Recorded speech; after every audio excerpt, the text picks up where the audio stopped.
I'm here in the studio today with Sallieann Harrison, who is going to be involved in our Upcycling Vintage Weekend Retreat.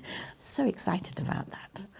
Before we talk about the lovely projects that you're going to offer our retreat delegates, I went into the cupboard because the leaflet said I could, and I've come out with this sort of thing. Can I come with this? Can we do something with this sort of stuff? Absolutely. I mean, this is actually prime examples of the sort of things that we can use. Okay. I'm looking at that immediately and thinking we could add some sort of Dresden or perhaps some EPP pieces to that and make it into a little quilt, potentially. Or we can cut bits out, and make them into little quilt blocks. Okay. And here's one that's got a hole in it. Can we still manage? Absolutely. I mean, because all of this is salvageable. You know, you can make such sweet little things with just like using that little motif in the middle. Oh, super. So it has a new life then. Yeah. So that's me sorted. All right.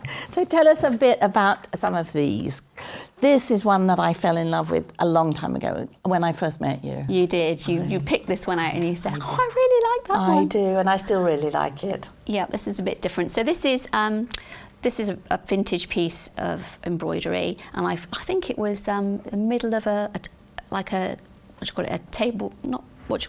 dressing tablecloth. Right. Oh, I think that was the middle. Okay. So I've just cut that out, and then I've added the folded pieces of fabric to the outside edge. 1930s. Sorry to kind of do this. I know that's awful, but I wanted to show that it's 3D. It's 3D. Not flat. Yeah. So it sort of crosses each other. It's quite interesting the way it sort of goes in the corners. It's lovely. And then it's just free motion quilted, and it's amazing how much a little bit of free motion can bring out the the beauty in the handwork. Yeah. Can I look at the back? Yep.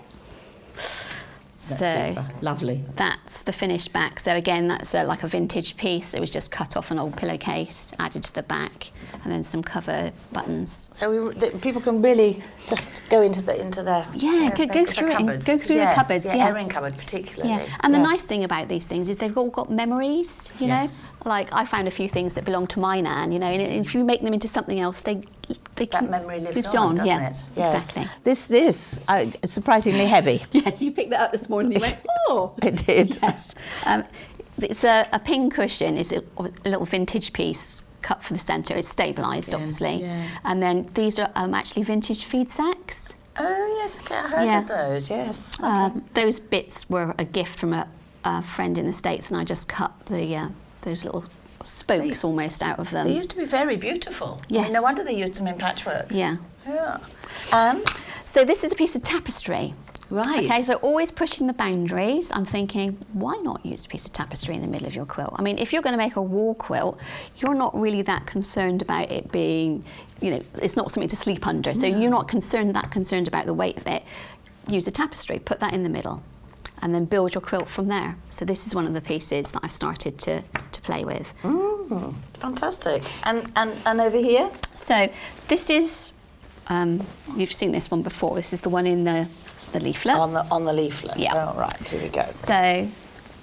Oh, there's a little lady. Look. Yes. Yeah. So she was famous, wasn't she? Yeah. Everywhere. Everywhere. Yeah. And I was really lucky to get this piece because the vibrancy and the colours are still there. Yes. And so I've just combined it with some vintage-looking. I actually made these.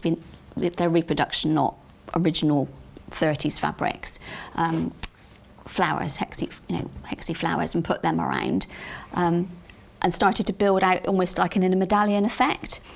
And I'm thinking at the moment of adding more vintage pieces in the form of perhaps some crazy patchwork blocks that are going to go. Using these little bits again? Yeah, only really tiny little bits. Yeah. And they're stabilised on like a cotton background. Okay. And then this one's just stabilised and you just randomly sew pieces on. So it's quite therapeutic, lovely, colourful pieces. Yeah. And these are appliqued on, aren't they? I mean, I know a lot of our ladies have odd grandmother's fan blocks. So this is a really nice way. A good way of using them up. Yeah, everything. All those ones that you've got in the cupboard that you never did anything with. And they're odd ones in the nicest sense, in that they're all different. So it's sort of scrap in the sense that they're odd, not that they're odd, not nice. Yeah. Yeah, I know what you mean. And the final piece you've got here. Okay, so I also brought along a piece just to show you how much you can sort of soup up. So this was a vintage piece of fabric that I bought on eBay. I think I paid about £5 or £6 for it. I have no idea what it actually was in its former life. There's been quite a lot of talk on my Facebook page about, was it a chair, was it a fire screen? Yes. Interesting stitching. Yeah. How old it is, again, I'm not sure, but it's all cross-stitched. And if you notice as well, this corner appears that it could be incomplete. Yes, she hasn't finished it, if it's meant to be like these. Yeah.